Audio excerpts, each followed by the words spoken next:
When you get hurt or when something happens to you over and over and over again, I think you hit a point where you just don't care anymore. People never do anything once. They have patterns and they repeat it over and over and over again.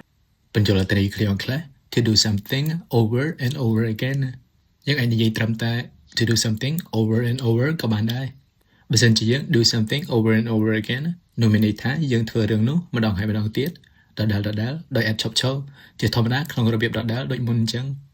នេះគឺជាឃ្លាំងឃ្លែដែលយើងអាចប្រើដើម្បីបង្ហាញពីភាពញឹកញាប់ភាពដដែលភាពបន្តជំនះអ្វីមួយឬភាពគួរឲ្យធុញទ្រាន់ដែលអ្វីមួយនៅតែបន្តកើតឡើងដដែល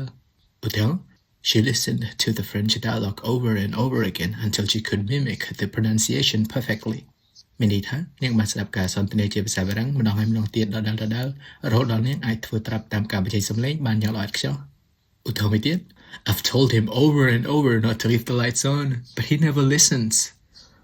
មានន័យថាខ្ញុំបានប្រាប់គាត់ម្ដងហើយម្ដងទៀតថាកុំឲ្យបើកភ្លើងទុកចោលតែគាត់មិនដែលស្ដាប់នោះទេ